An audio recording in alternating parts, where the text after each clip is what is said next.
the first question we are going to talk about is, are we able to separate the fiction from the real world?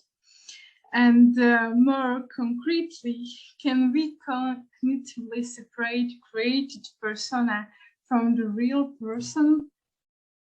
As an army,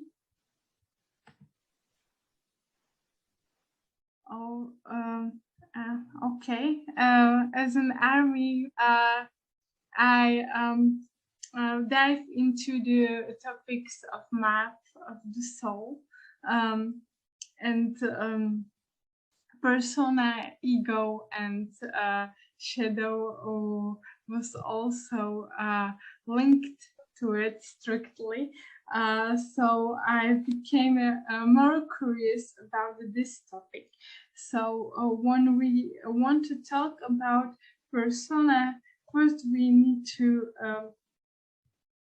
dive into the topic of the separation of the real person and the persona itself. We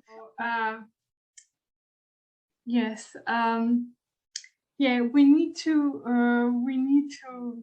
look into the persona's world.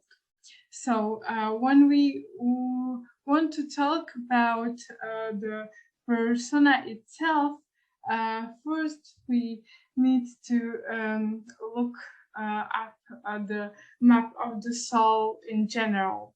And this term was also the central point of fascination for Dr. Maurice Stein, who is a trainee analyst at the International School for Analytical Psychology in Switzerland, and he has lots of publications regarding the map of the soul and persona itself. Recently, he also published a book with a collaboration with armies, and he was describing selected songs from their new album, and he made a comparison with the Jung psychology itself, because that's the main resource of this concept. When we are talking about the map of the soul, we need to mention Carl Jung, who is like an idol of psychology, and he worked and thought about many things, such as his theory on the personality type, but also in his book he noted 4 main psychological functions: thinking, feeling, sensation, and intuition, which are slowly diving into the concept of map of the soul. So what is a persona? I also borrowed some explanation from Dr. Maurice Stein, in which he was describing persona as a distinct advantage for practical purposes of survival and social success. We may know that BTS are not displaying as their real character, because they are surely hiding besides their personas. But is it possible for us to make a separation line between their real characters, their personas, and then maybe made up characters. Because classification is the most elemental predisposition for the human nature, and our subjectivity clearly disappears from this process. Therefore, the main focus of this presentation lies in the human boundaries and fantasy process. But if we are talking about fantasy, we are also need to fantasize about our own persona. And I have a question for you. Do you know your secret name, your individual, singular, unique name that is your persona? And also, if you know it, and if not, you can you discover it? Because it's not a simple process, as we can think about at first. Therefore, can we separate the image of BTS in our mind, influenced, for example, by fanfiction and their personas and other external factors, while trying to deny a cognitive bias as a systematic pattern of deviation of form, norm, or rationality of judgment? First thing first, let's talk about real strong external effect. It's called real person fiction, and it is a term which describes a subset of fanfiction that has gone largely unnoticed by academics so far. Because it's a fiction basically about real living people as a legitimate and normally sound art form. But now only a very few studies have begun to consider real person fiction as a genre with its own aesthetics and conventions. The natural fit between real people fiction, specifically, and the study of metalepsis, or in general self-conscious movement between the levels of reality and fiction, makes this tool and others imported from the study of digital fiction and illuminating set of lenses through which read it, because as a readers, we understand appeals to the real wanting subject or of RPF as directed to fictionalize the address that is an addressee who is neither purely fictional nor purely non-fictional, but the construct of mediated activity. And this construct of mediated activity also dominated in a few cultural studies with some anthropological and psychoanalytical work focusing on behaviors and motivations. Regarding the cultural studies and culture itself, we can suppose that our fantasy boundaries are also strongly affected by our upbringing and by our external cultural factors. So they then create our certain patterns of behavior and motivation. And when we talk about motivation itself, with in correlation with fanfiction, they are ways theories of narratives needs to take into an account, because in traditional literacy, criticism, and even many reader response approaches are really important in this point, because the reader is discussed as a monolithic entity, and hypotheses about his or her responses derive mainly from the critic's own interpretation of the text. When we are talking about desires, it's not like something new, like very fan fact from nowadays. Even Rilke described his thoughts about it in his book Letters to a Young Poet, in which he was saying, "Describe your sorrows and desires, the thoughts that pass through your mind and your belief in some kind of beauty. Describe all these with heartfelt, silent, humble sincerity, and when you express yourself, use the things around you and the images from your dreams and the objects that you remember."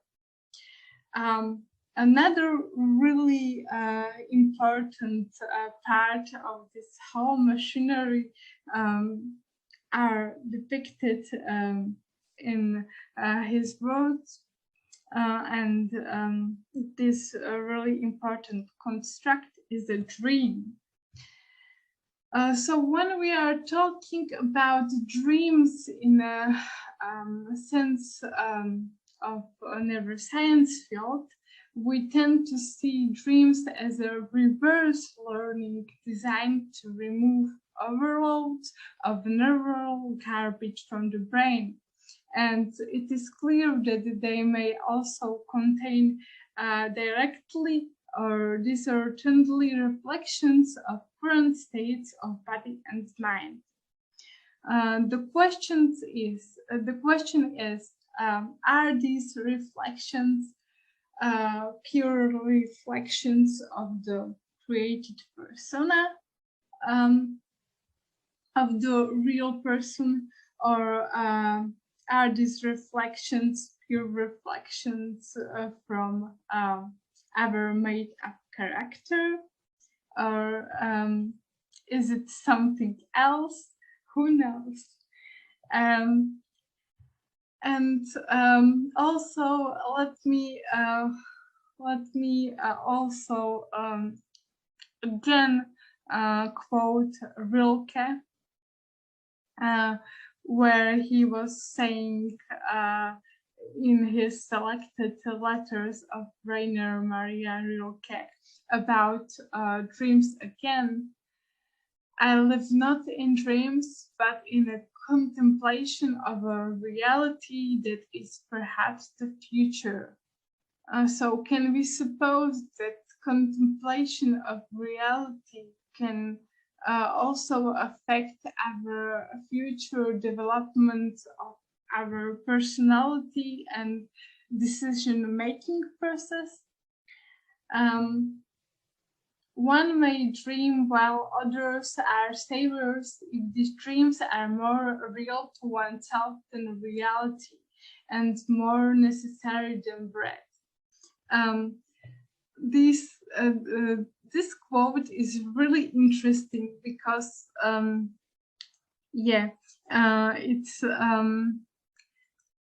it's a great correlation to fanfiction updates, where readers are waiting for the updates, and it's really significant for them because it's, like he said, more necessary than bread for them. When we are in the state of wanting something so much, and the research of the meaning of this secret desire Freud already sees this as an expression of anthropocentric vanity.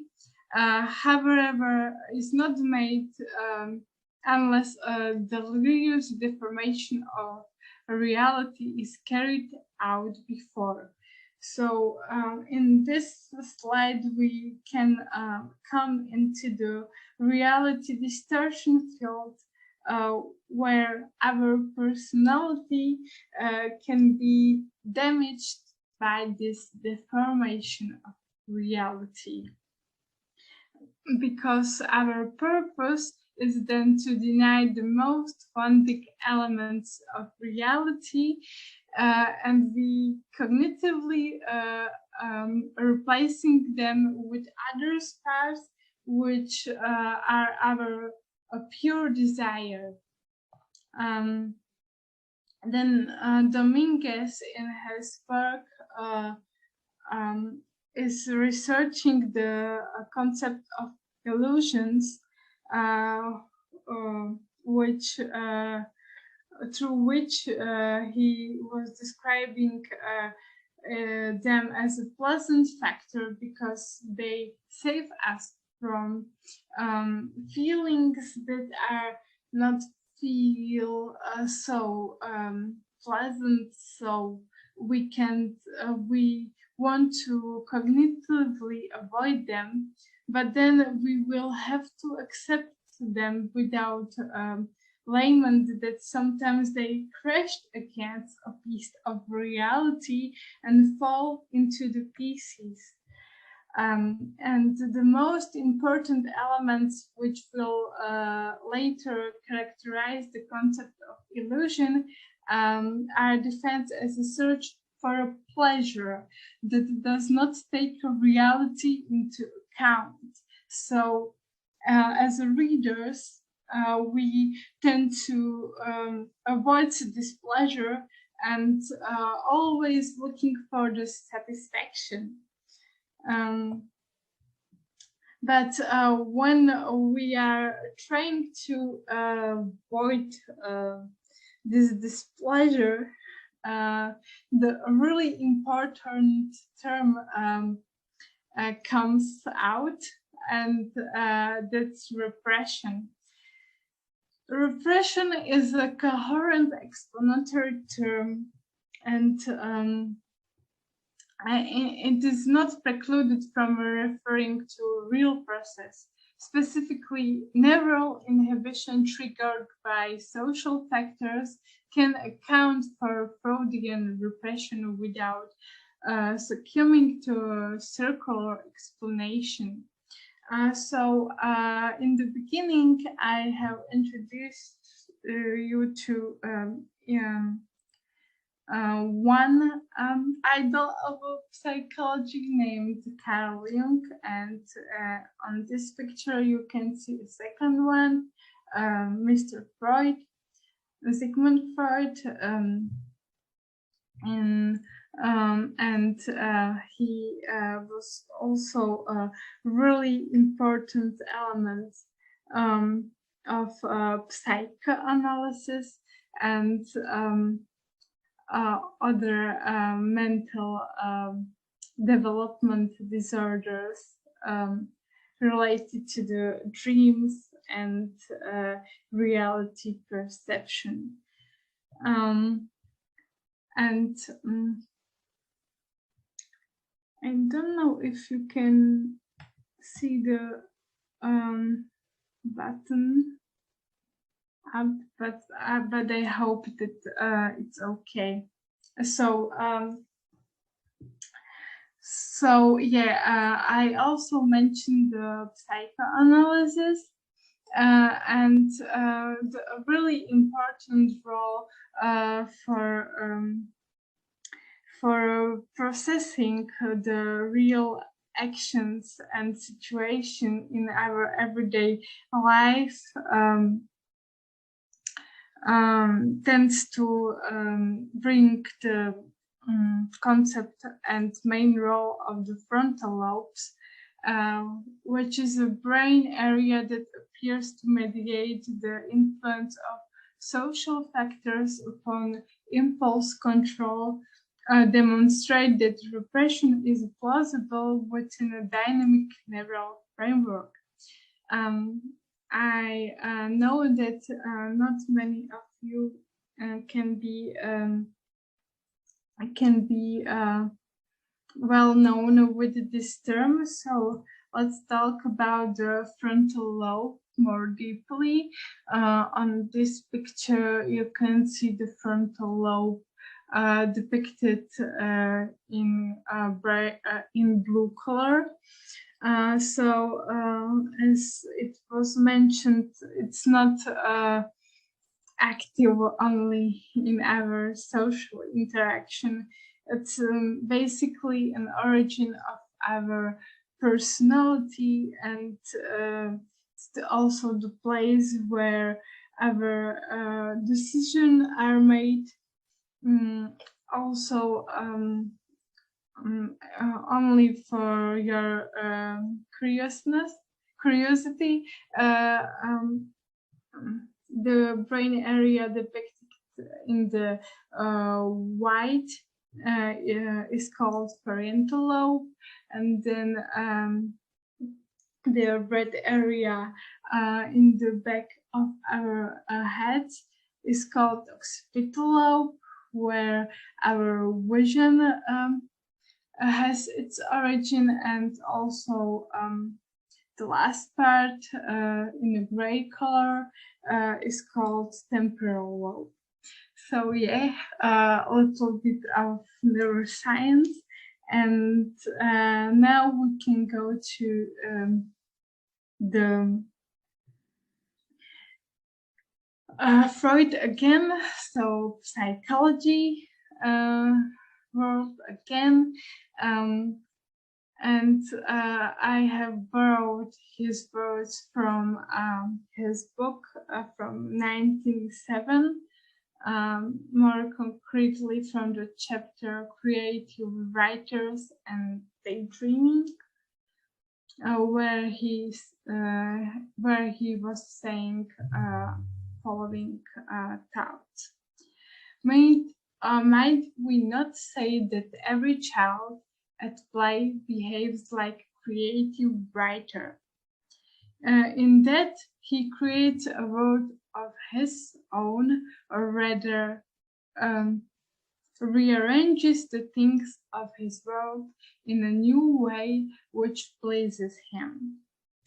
And in this simple thoughts, we can see that Freud depicted and found this really important element in child development. So it's a really inseparable element of human being, and it's only questionable to say if it's possible to separate it in a young adult or even adult phase, because we tend to use this creating world of our own in everyday life, basically. When we want to reflect on something, or when we want to make some desires that are not currently possible, but we can see that in the future it might be possible. We can do that every time, and so it's a really weak argument to say that it can only be linked with the fictional world, because as a human being that loves to hide in my own introvert word, and I hope that I'm not the only one. I like to think about my world as my shelter, and therefore it is rightful to say that this kind of creation can also be a really significant step in our psychological processing.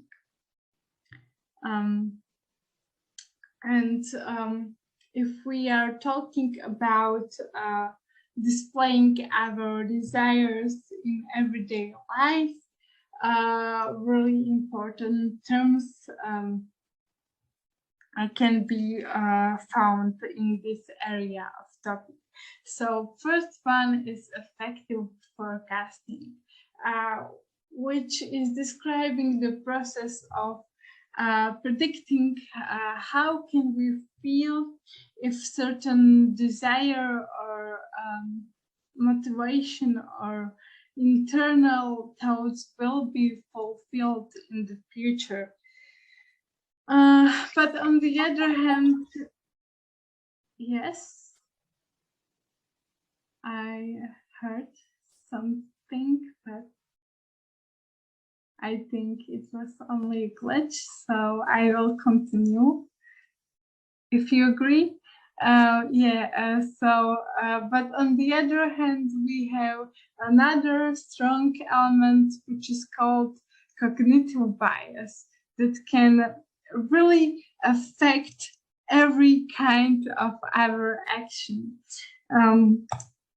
On this picture, you can see a really large picture of all the things that can affect our decision, and I show you this slide not because I want to terrify you in some way, but I just wanted to show you how the whole machinery can be slightly or not really slightly affected by so many things that we cannot even cognitively process because it's too much for our brain.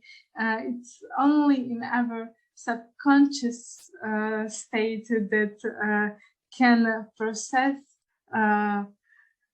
this variety of effects. So you can see a stereotyping effect and many other biases as a belief bias, but the real concept of this is the result of our decision-making process. So whether we willing or not willing to confess that our decision making can be cognitively biased, it's happening, and it's happening all the time. This was my theoretical study only for the mentioned class named Models of Personality and Emotions. But I want to do follow-up study, and I want to use the questionnaires for the readers and analyze their beliefs related to the real person fiction, and maybe find the possible explanation and also justification for their readers or our actions that we are making every day because of this phenomenon. So Yeah, and these are my additional references. I highly recommend you to read the book from Mr. Stein, which I was talking in the beginning. It was really good, good victory, and yeah, thank you for your attention. I really appreciate the opportunity to speak about this great topic in such a great community, in such a great event. So I'm so grateful for that. And now you can ask me something, or you can also contact me through my email or other options. I will be really happy to answer your concerns and additional questions. So yeah, this is it. And if you have any questions, I can look at the chat.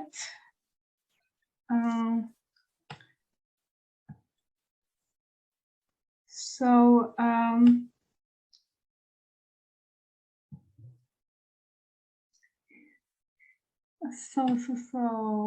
want to start from the beginning, or can I?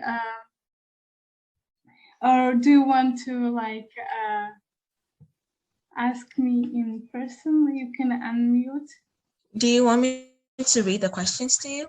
I can do that. Yeah, please. That would be better. First of all, thank you. This was so informative. It was very interesting to listen and read.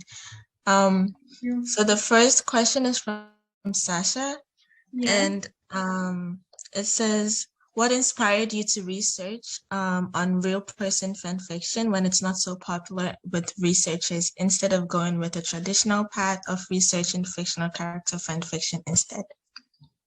Yes, as an army, during my process of finding myself as a fan, I found a lot of fan fictions that weren't so good, and there's always a stigma around the fan fiction that it's not really good in a quality sense. But I tend to believe that when we are looking like really hard, we can find some really good universe that can affect not only the writer mind as it's or his or her creational fictional world, but also readers can be strongly affected by this phenomenon. And therefore, I have decided to research this field of area, because I didn't found so many evidence or so many attempts to do that. So I decided to do that now. Yes, and thank you for the question. That was so good. There is more question from Sasha. The next question, I wonder where the line is drawn for Army between illusion and reality in the context of parasociality of Army's relationship with BTS. Yeah, I feel like this is more like something Sasha is thinking. Yeah, it's like, can you please read me the last sentence or last part of the, because it says, I can start over. Yeah. I wonder where the line is drawn for Army between illusion and reality in the context of parasociality of Army's relationship relationship with BTS. Yeah. So kind of like, what is the line of, like, where is the line drawn when it comes to the illusion between army's reality and... Yeah, so I agree with you that the separation line can be really tricky, because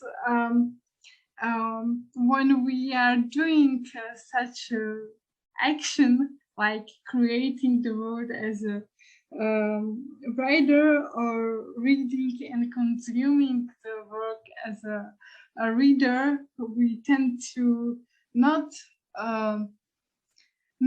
think about the actions that may affect our pure relation with BTS, because when it comes to the real people processing, we can only guess how complex and this compounded can be this system, because we tend to be very observant during our first attempts to get to know a certain person, in our case BTS, but then when we are reading so many information about them that may be not real, but created only artificially, it can certainly cause a certain problem. So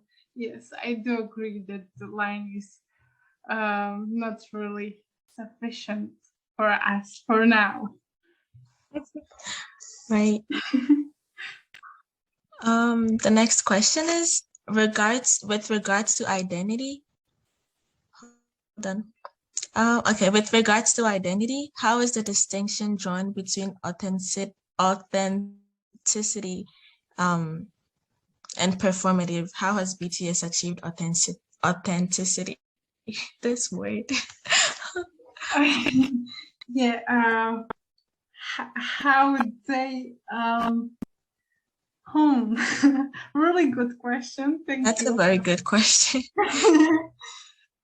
So I think they do it with their personas. Like in the beginning, like I said, they are aware of their masks, of their personas, and they are very also very well aware of the fact that they cannot show us all of their imperfections. So they tend to wear this mask in many situations as possible. So we cannot be really sure if that's the picture we can see is real or not, because they can hide some things, and then our decision making also can be affected by this concept. So yeah, I think we don't have a chance like right now to unveil the secrets of real authenticity of BTS, unless we are their like really close friends or family members. I'm sorry to ruin your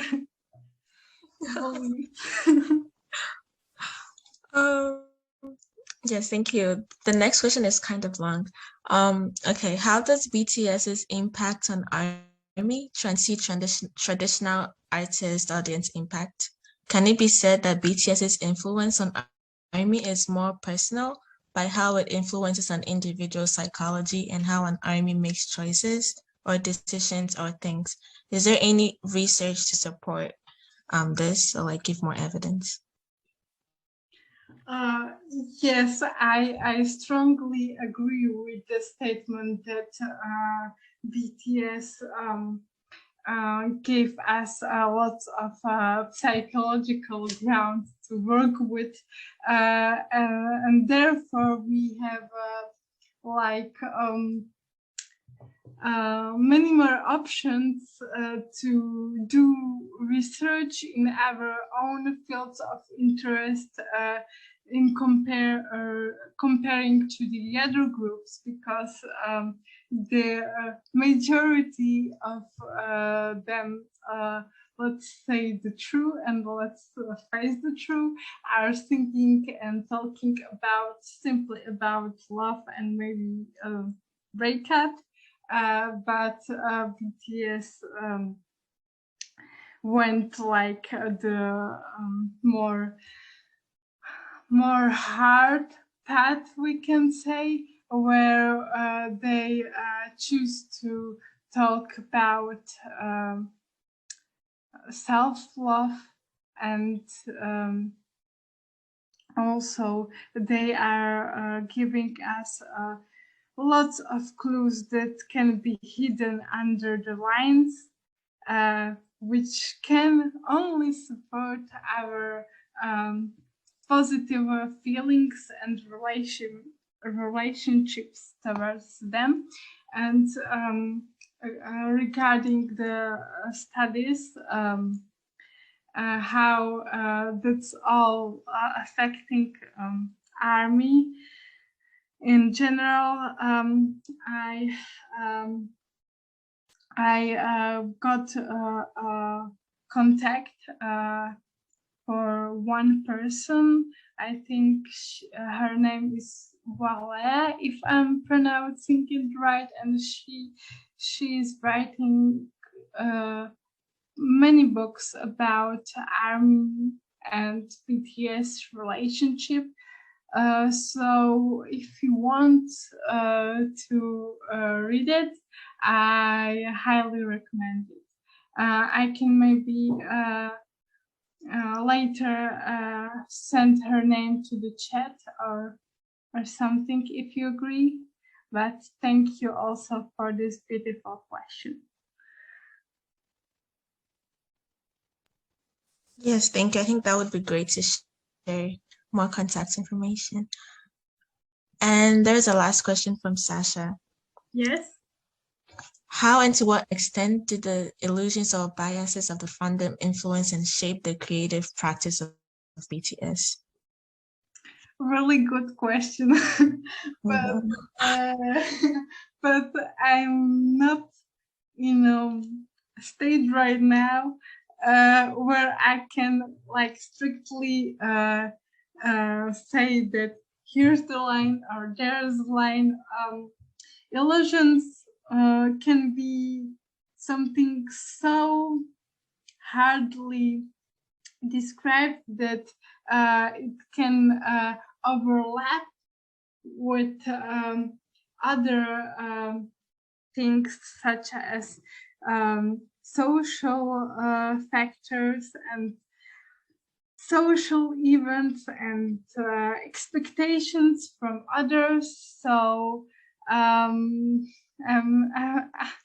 you will be not satisfied with my answer, but yeah, that it is. It's not so clear to say, yeah, this is the illusion and this is the real world now.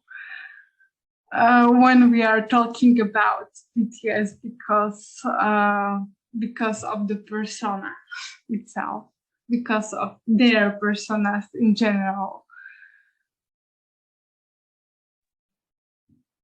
But thank you again for this great question. And if you, that was the last question, am I right? There was one more question. Oh, yeah? Yeah. I'm trying to like scroll through the messages.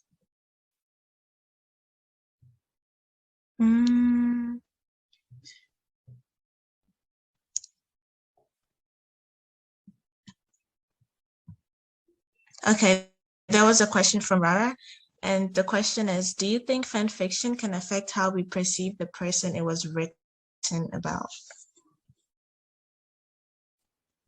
Yes, I believe that's a strong correlation to it because yes, I do believe that we can like consciously separate some things. For example, let's say we read about some stereotypes linked to the BTS, and we can separate this phenomenon from the real person, because okay, we have like internal light that sometimes is flickering, but right now it is trying to say to us that oh stop, please stop right now, because you know that is not a real thing about the person, because in the real world it's not like that. Yeah, we have that like internal mechanism, but the real question is in which amount of this kind of information can we process cognitively and consciously, and which amount of things can slip of our from our conscious processing, and then it will become a part of the subconsciousness. And that might be a problem, because as we are talking about in the beginning, dreams can be really intriguing sometimes, and when dreams repeat themselves, it can have a really strong effect on our actions and beliefs in a real world sense, if you know what I mean. I'm sorry for the complicated answers. If there was something that I explained in a harder way, please tell me.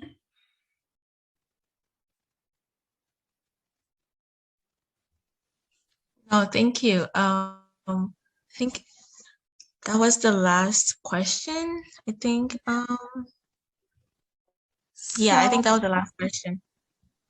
Okay, great. Then, so thank you for all your questions, and as you can see on my slide, you can contact me even after.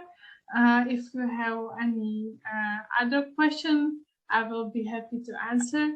And I will now stop sharing, and after that I will write down the name of the author in the chat, if you agree. And also, again, thank you for your attention. It was a really pleasing feeling to share my thoughts with you, and I'm so happy here. Thank you very much. Thank you. Thank you so much for sharing. Personally, I like the quotes. As like a person who likes quotes, the quotes that you shared are like very interesting to read. Thank you so much for joining in. I think just like one more thing, just wanted everyone to know that there will be like more discussion in the afterlife discussion channel if you want to continue the discussion. So after this Zoom meeting. This was such a good presentation, I know. Thank you so much, Veronika, for sharing this with us.